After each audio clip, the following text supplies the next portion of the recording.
Assalamu Walaikum. Hello friends, how are you? Welcome back to my another video.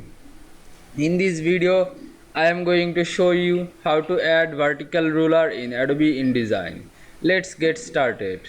At first, you have to open your Adobe InDesign software. Then open your document or create your own document. Now you can see here are my document. Now I add vertical ruler in this document. At first I have to open this ruler option. Press Ctrl plus R on your keyboard to open ruler option. Now you can see here are ruler option. Now I drag on my left ruler.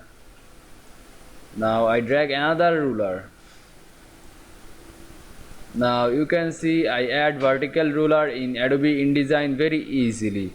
I hope you enjoyed my video. Please like, comment, share and subscribe my channel. Thanks for watching.